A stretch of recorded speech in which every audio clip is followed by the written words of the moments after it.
Hi, I'm Old Norse specialist Dr. Jackson Crawford. I teach at the University of Colorado Boulder in such subjects as Norse mythology and Old Norse language and the sagas, and previously I taught such subjects at the University of California. Now, a lot of people who are fascinated by the Norse gods are also fascinated by the text Hávamál, in which Odin delivers wise advice for living.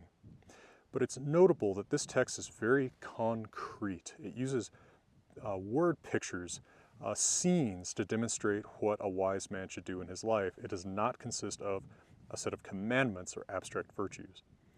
Now today there are a lot of people who subscribe to what is called in modern heathenism or Ásatrú the 9 noble virtues, which are abstracted from Hávamál, but in my opinion not very well abstracted from it. This is, I think, a good demonstration of what the real quote-unquote Christian influence is in heathenism. It's not in any particular myth or its substance, but it's in the way that people want to make things more abstract and more codified. Hávamál is in fact a very good guide to wise living. I think, I certainly take it as such myself and have a deep relationship with the text. I meditate on it very frequently and of course have translated it multiple times. But it's not a list and it's not commandments. Every different scene can be meditated upon very thoughtfully, one at a time, to help you think about what to do in a given situation, rather than to feel scoffed at or scorned or scolded for not doing the right thing. Right? It's not a moralistic text. It's wisdom. It's counsel, like from your grandfather, perhaps. So I think that trying to codify it as the 9 noble virtues actually does a disservice to the text. It disguises its complexity. It disguises its very practical, very non-dogmatic, in fact, I'd say non-religious nature. This is a text that guides us, not scolds us. Plus, Old Norse, the language itself, is not very abstract in the way that it talks about virtues.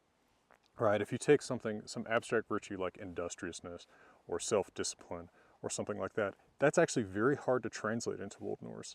Some abstract virtues are fairly easy because they do talk about them in the abstract: hospitality, courage, that sort of thing.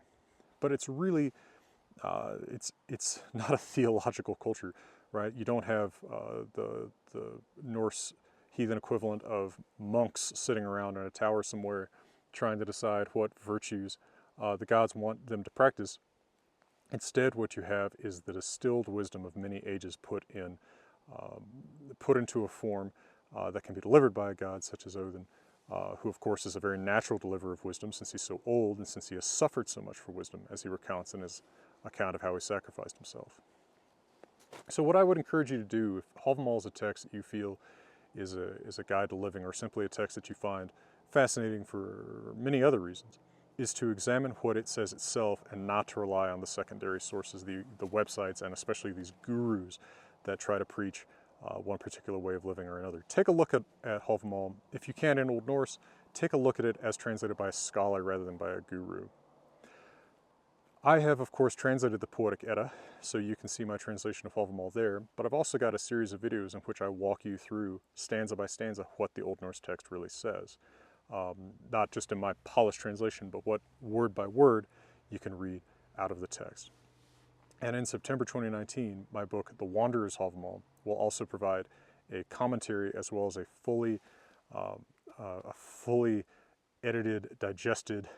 When I say edited, people sometimes think change. What I mean is carefully curated text of the poem in Old Norse, so that if you've got an Old Norse dictionary and/or grammar to hand, you can actually work out for yourself what it says, together with my commentary explaining what different scholars have thought about the contents of the text.